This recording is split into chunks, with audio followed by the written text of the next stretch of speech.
Welcome back to the channel. We're starting this one at the house today because we got to get this old 79 Blazer ready for a road trip to C10 Nationals in Nashville, Tennessee because, well, the old 4L60 and the C10 decided to take a crap.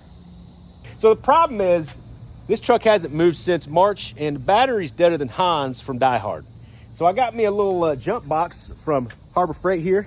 Haven't used it yet, just charged it up all night.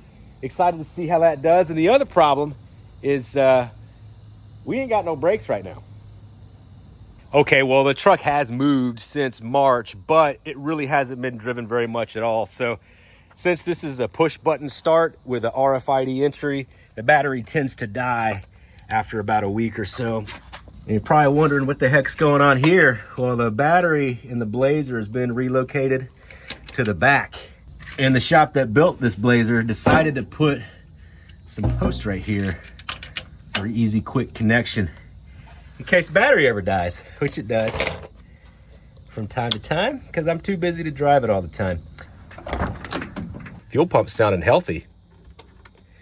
Prime it a couple times. Oh, that jump box might be junk.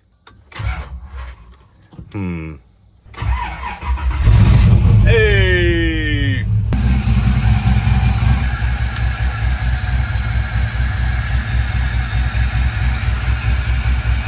Gotta get some brake juice.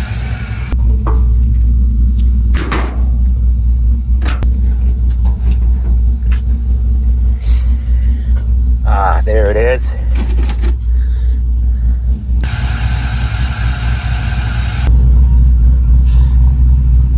Well, it's holding.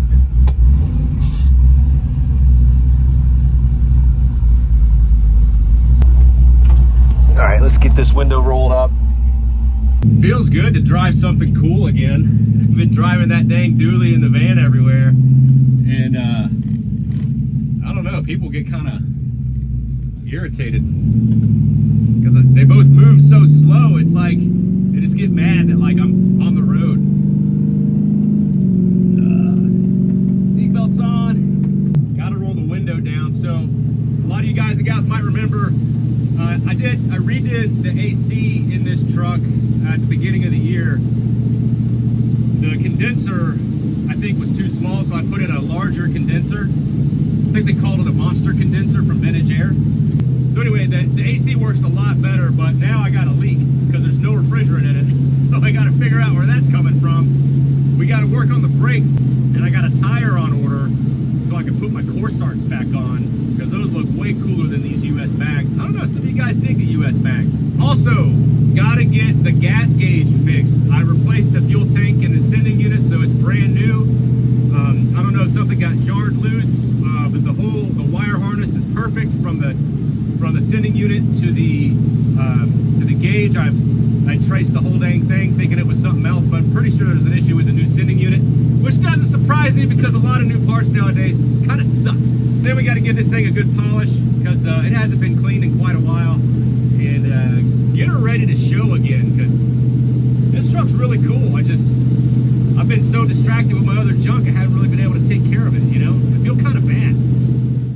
Made it to the shop. This is the first video I'm actually shooting here with all the lighting done, the fan installed, and everything is where it's supposed to be.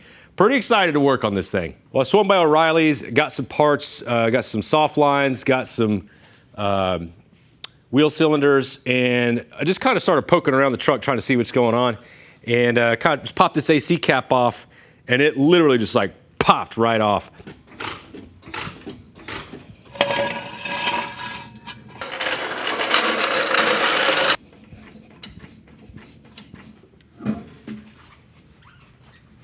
Taking a peek in here, the pads look good. Rotor's nice and smooth on this side. I don't see any leakage or anything like that from the brake lines. These brake lines are, the soft lines are a little older. So I mean, since I'm doing all this work to the brakes, I might as well just go ahead and replace these. I don't see any leakage from the line. Oh yeah, see that right there? Yeah. All right, let's hop on the back and check this out.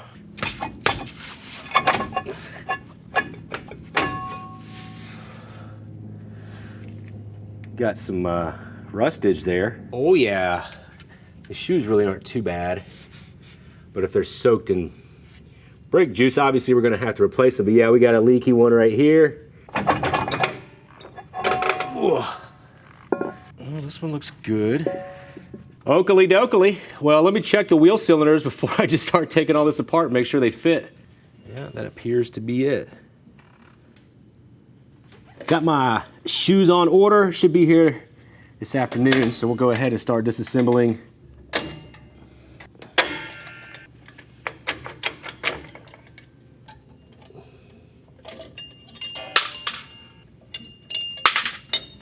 To get this party started, we're gonna hit this with some that sweet patina. Skeet skeet! Skeet skeet! Did that just break loose? Well, I'll be danged, man. That sweet patina skeet skeet did the trick. Yeah, buddy. Here we go.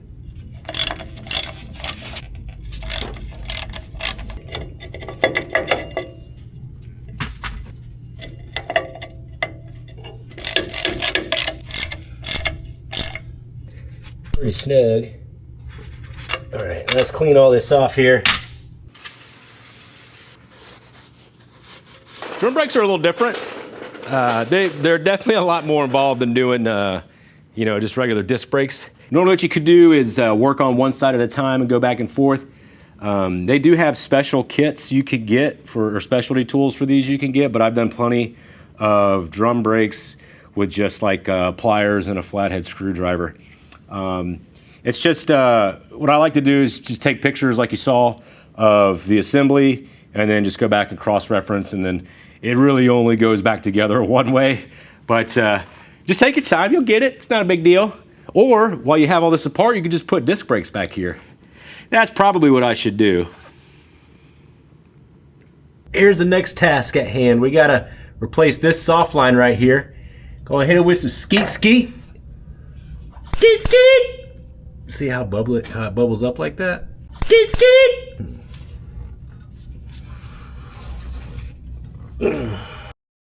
Now you gotta be careful when you're heating these hard lines to soft lines. Skeet skeet! I've heated up the fitting before to where the brake juice gets so hot that it actually pushes the soft line out of the fitting.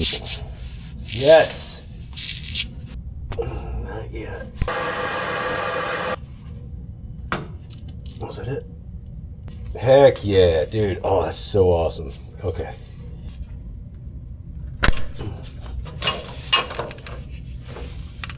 There we go.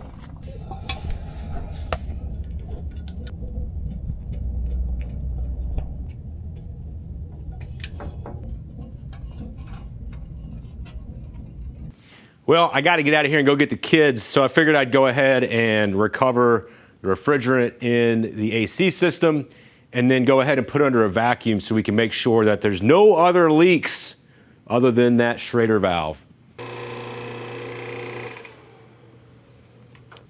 All right, now I'm going to take this down to a vacuum.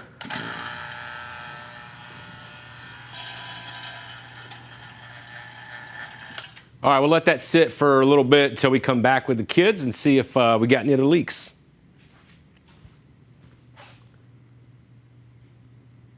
Oh, we're already, yeah, we got a big leak. I might have had one of my fittings loose. All right, now we can wait and see what goes on. I guess I just had one of my fittings loose. All right, let me go get the kids. In the back, got the boys from school, and we are holding steady in our vacuum. Come on in here and check it out. Yep, so it's been in that exact spot, probably for the last 30 minutes or so. Anyway, next step, I'm gonna replace this Schrader valve and then put this on a vacuum for like 45 minutes. And that should evacuate all of the air out of the system and any other possible contaminants. A different Schrader valve here. All right, I think that was it. So like I said, we're gonna run this for about 30, 45 minutes. It's gonna give me plenty of time to replace this front brake hose. So the hard line's going in the soft line right there. I'm gonna hit it with that skeet, skeet, skeet, skeet.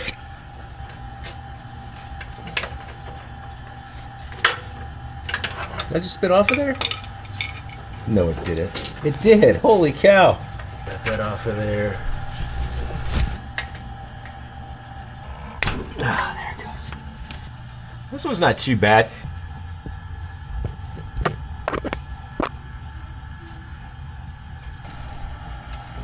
Retaining nut here.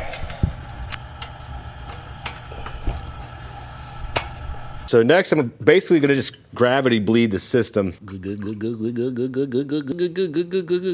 Well, we're already bleeding the brakes over here. What's going on? I was just about to crack the bleeder valve. Maybe it's not tight yet. Maybe it came. Oh, this one should be tight. Yeah, because there it is. Where's that coming from? So this one's doing it too. So this is why. You see the mounting tab right here? Corners kind of 45'd, and this does not. That one is just a big old square, so it's not fully seating on the caliper. It's pretty normal on these trucks, man. You kind of get parts and they like fit, but they don't really fit.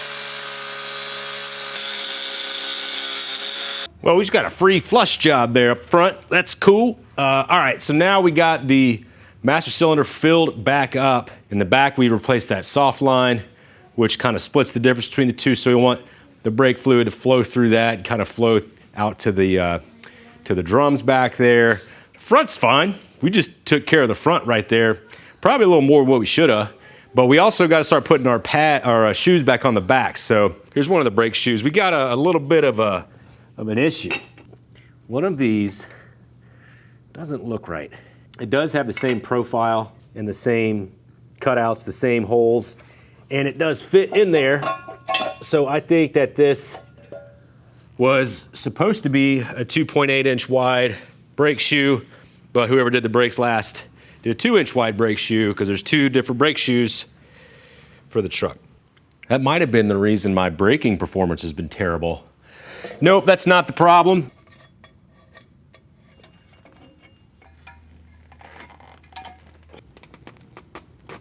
Just cracked my bleeder valve. I forgot to do that at the start. So that's dripping down. We got a nice slow drip going on.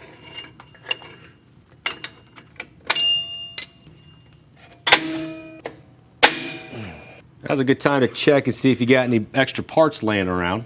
We got to grease up a couple of spots here. Some contact points on the back of the drum. Careful not to get any grease on the brake shoes. Well, let's see if all this work was for nothing.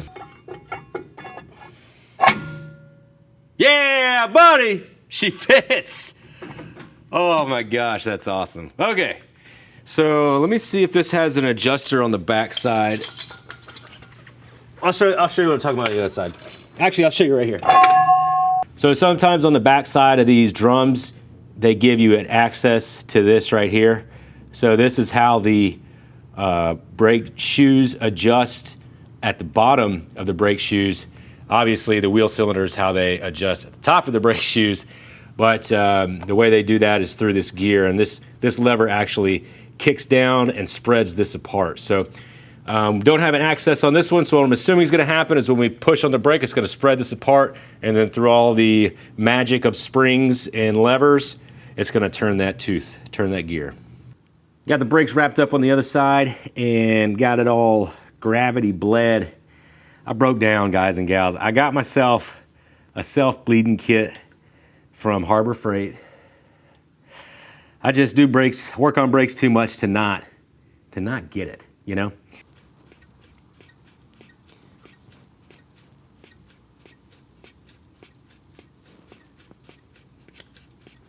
Brake fluid's looking real clean. Okay, dokie, just got the last wheel done here. I'll hop on into Blazer. That already feels so much better. Got to keep an eye on your master cylinder there. You don't want to get too low. You don't want to push the pedal too fast because that stuff will squirt out all over the place. See that? I'm hearing hissing. Like, you're not supposed to hear hissing when you... Oh, see that? We got a leak. I think it is the hard line into the soft line. I thought I tightened it enough, but yeah, that's exactly what it is. All right, let me tighten this sucker up. Got that leak stopped, brake pedal's feeling good. These are still super loose. So I'm gonna spread these out. I'd hate to get this all put together and then, you know, not have these adjusted right. Just go little by little.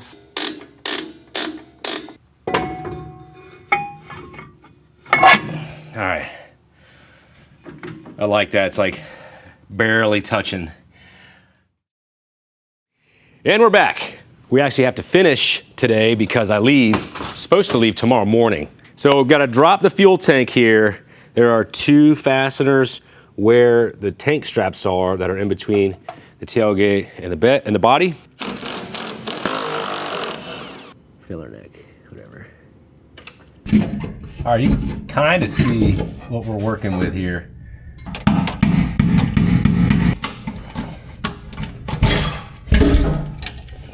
So this is what we're looking at here. This controls the fuel gauge. It was working great when I first installed it, but now it's not reading accurately. So I'm not really sure why. I thought we were going to have an issue with the wiring.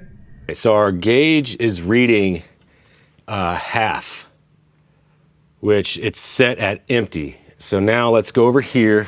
So that should read like half. Now it's at a half. So the ohms must be kind of messed up. I did mess with the settings on the Dakota digital gauges. You can select what your resistance is for your sending unit, and typical GM in this era is like 0 to 90 ohms. I never had an issue with the fuel gauge until I put in the new sending unit, and even then it ran good for like 6 months. And then all of a sudden one day it just started going all wonky. Cool thing about these Dakota digital gauges is something like this happens, they have custom settings that you can input to be able to set your fuel gauge to read correctly.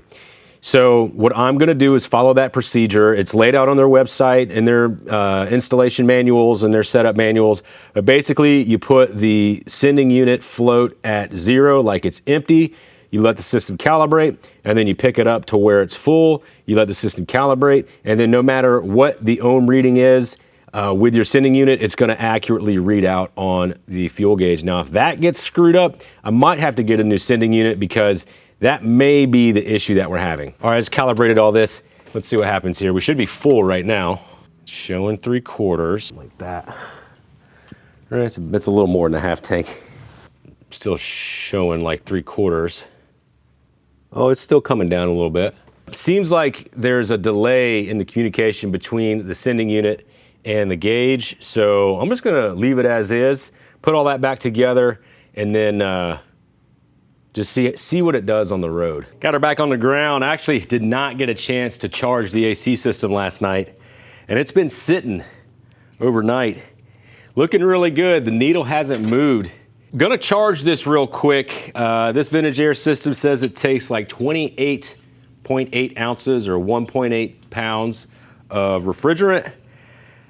And these cans are 12 ounces each, so this doesn't fit. That's a first. Well, I guess my adapters wore out. That's nifty. I'm gonna have to do this at the house. I'm actually gonna take the Blazer back to the house to clean it up, do a polish. I was gonna polish it here, but I gotta wait for that tire to come in so I could put my other wheels on. And as much as I'd love to stay here in the AC in the nicely lit shop with all the space and everything, it's more important to focus on getting that tire done today.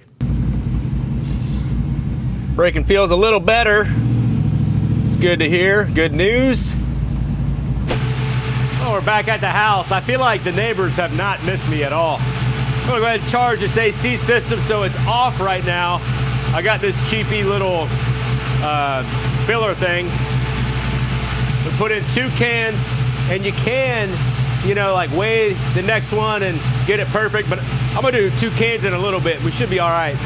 I just got done cleaning the truck, and freaking FedEx showed up, dropped off my tires. So I cleaned everything up real quick, threw it in the back, and we're headed to the tire shop, which means we get to go back to my shop and enjoy the AC there for a little while, which is very nice. feel like you regulars know what's about to go down here. If you're new to the channel, I like to do this a lot. So we already got the truck washed. We got all the big stuff off of it. Now it's time to do just like a quick polish on it. I don't have all day. I've actually burned up quite a bit of the day fooling around. And I have to get this truck packed tonight and on the road at probably 6 or 7 a.m. in the morning. So got a white pad, or what once was a white pad, and some Century polish from Sweet Patina. Now, this stuff works on single stage paint, on base coat, clear coat. It works on a wide variety of stuff, and I'm just a big fan of it. SweetPatina.com, check it out. We're gonna hit this real quick with some Sweet Patina, and then I'm gonna do a quick wax coat on it. We'll talk about that in a minute when we get there. But real quick, I'm just gonna do an example here and then blow through the rest of this because I just wanna get a little shine back to it. Shiny, just wanna shine it shinier. We'll load up our pad first, right?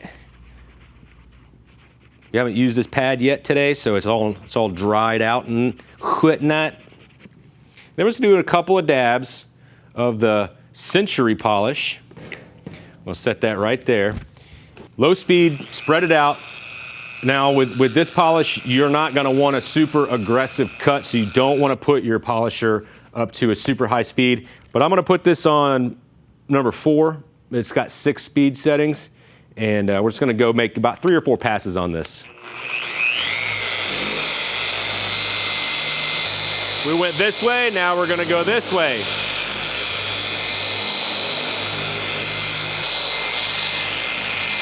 Now we're gonna go this way again. And I think I'm just doing 3 passes. Let's see what this looks like. Since I have the luxury of being in the shop, I have my big old bay lights, and I can really quickly tell what I need to do next. So I mean, that didn't get rid of all the swirl marks, so it's not gonna be perfect. The paint's not perfect either, just so you guys know. But it did get rid of quite a bit of the imperfections. We did get a deeper sheen to this red, and I think this is really gonna make the paint pop out in the sun. That's assuming that we got sun at the C10 Nationals. Again, not perfect, shinier, got a little bit more clarity. I'm gonna run this real quick, and then I'll get back with you guys here instantaneously. Got the Blazer polished up. Looks pretty good, not bad. Next up, we're gonna do a quick wax coating. This is a polymer sealant called Jescar Plus. This was introduced to me by Big D Detailing in Miami. Danny in Miami, he polishes boats, and he uses this stuff for boats, cars, RVs, like you name it, he puts it on there. He says it's some of the best polymer sealant he's used. And if it's good enough for Danny in Miami, it's good enough for me. So we're gonna throw a coat on here real quick. The way you do this stuff is you take a black pad, you use a low speed on your polisher, and do a quick coat. You just wanna make sure you get even coverage, you hit all the areas, and then you do the whole vehicle, and by the time you're done with it, you're ready to wipe it off. Just like a Sweet Patina sauce. This stuff wipes off so nice. I mean, hardly any residue. It's probably gonna rain all the way up there though. Goodbye. There we go. There it is. Yes, sir. All right, I'm gonna throw on these back wheels and get back to the house. Good morning. Oh man, it is bright out. It's my first time getting to see this Blazer in the sunlight. Man, that polish job is looking pretty good. Pretty good. All right, we gotta get this thing fired up. I gotta get on the road because guess what? I'm leaving late, I know. Yeah, gotta roll that window up. I feel like when you own a Blazer with power windows and a power back glass, it's almost like a flex when it works properly. Like, I think think everybody I've talked to, either like they got problems with it, or it doesn't roll up right, or they gotta have some, they gotta, you know, try to hit the key to, and then pick up the glass and put, man, mine's like one key operation, dude. I don't gotta do none of that stuff.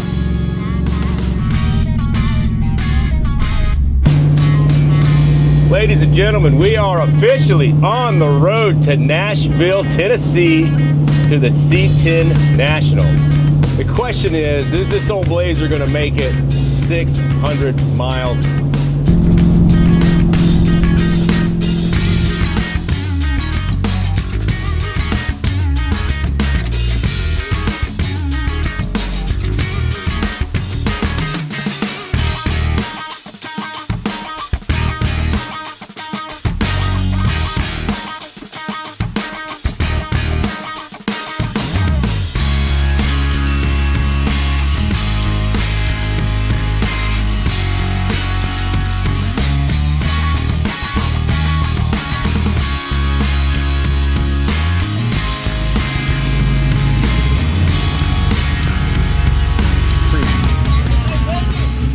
Thank you, man. I appreciate it.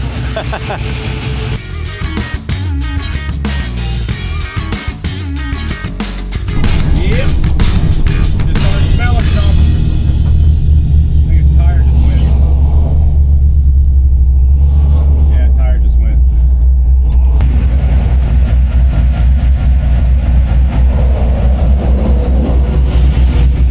Well, would you look at that?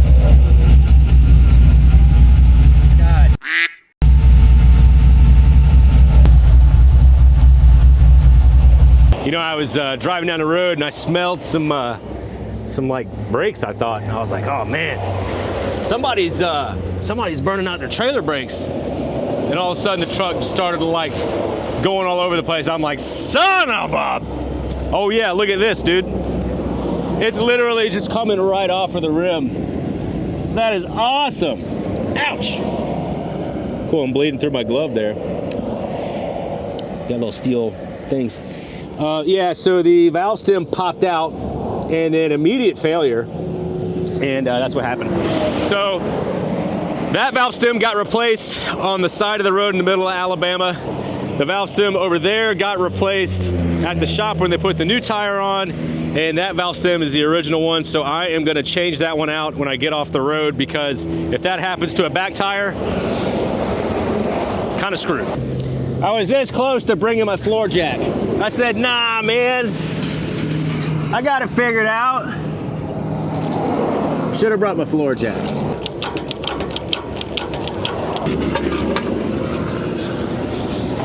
You know, the stuff I do for you guys, I don't think anybody that watches my channel now is gonna wanna drive their old trucks and cars. I was literally thinking on the way up, like, oh man, maybe I'll make like a road trip survival guide, and that'll get more people out driving their old stuff. In every video, Josh is broken down on the side of the road.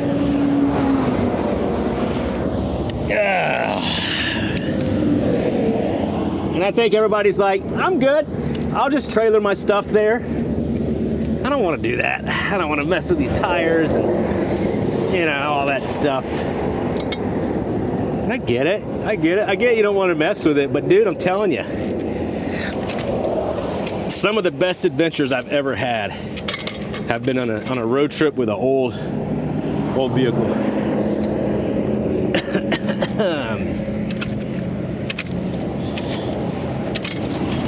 You know, like who else could say they almost got jumped in New Mexico because somebody was trying to steal their truck? Or the fact that me and Lauren almost got divorced on the side of the road in North Carolina because I was driving my dually too fast on the mountain roads. Or that one time that Derek lost his wheel on the interstate and we had to replace all the wheel studs because they just sheared off. Or about that one time I broke down in Alabama and it was like 2 a.m.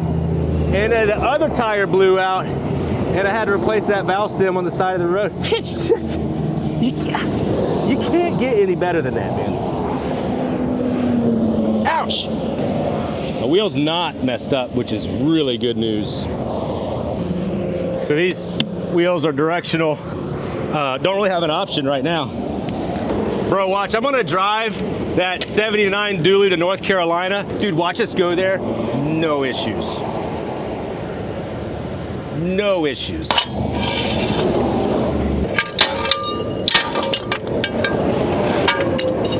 Time saver. Ryan, I'm sorry, I'm like ruining your shirt. Guys, look at this shirt. See that? Dirty Martini. It's only the baddest 1970 patina C10 ever built. You know, I get a lot of questions about people road tripping with me. Hey man, when you're leaving, let's meet up. Like, listen, I appreciate you guys wanting to cruise with me, but I do like the no plan kind of thing. I wake up, I just get going when I can. I got too many other things to keep up with, and then stuff like this happens to me all the time. You guys don't want to ride with me. I'm like the worst road trip buddy ever. Just ask Derek. Every time he breaks down, I make fun of him. And then when I break down, I make him wait for me.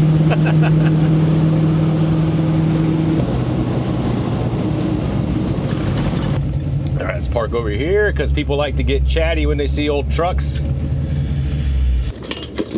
Look at me worried about AC today. All right, grab this guy. Man, this is like deja vu, but backwards day. All right, well, I'm missing my tool, my Schrader valve removal tool. That's all right, we'll just sneak this by here. It'll probably help push it out.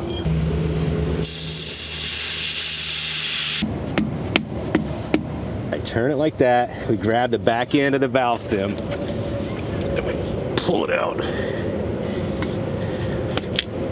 Got the whole thing. I'm gonna lube it up a little bit. So we put our valve stem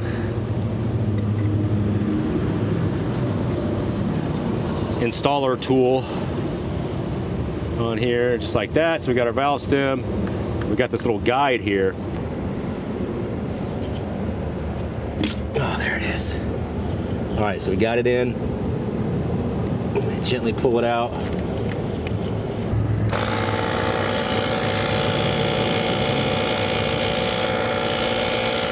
All right, we'll clean this mess up, iron no potty. I'll catch up with you guys in a minute. Hopefully this will be aired up quick. Well, got her pumped back up to 30 PSI. 35, sorry. Got her pumped back up to 35 PSI. Went around and checked all the other ones were good. Let's get back on the road.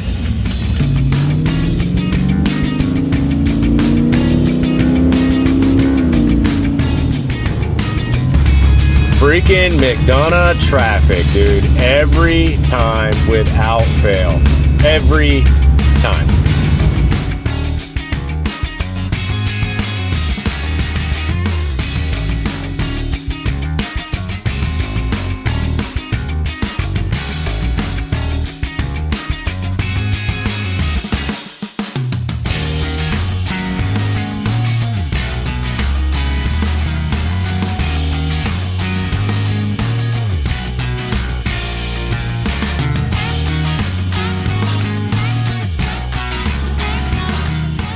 Well, made it. 600 and some miles. It's been a long day, man. 12 hours being in that Blazer. No music, no cruise control, none of that stuff, dude. Just like stared at the road and just enjoyed listening to the 400 American bald eagles under that hood. Also found a little row here. Let me flip the camera around. Got a nice little collection here. I figured, you know, like square body bros, oh, I gotta straighten up. I'm like super crooked. I can't be letting that stay like that.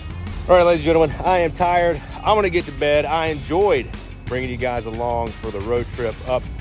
Gonna start tomorrow out at Brian's Motorsports, and they're gonna throw on a brand new tire for me. They got some great truck people here in Tennessee. I don't know if I said that, but if you're doing a road trip, it's a beautiful scenery and it's got some awesome people. But anyway, I'm gonna get to editing this video, get it out to you guys and gals, and then get some sleep. We've got a lot of show coverage to do this weekend. Looking forward to seeing you guys, and as always, I appreciate you watching. I'll see you tomorrow.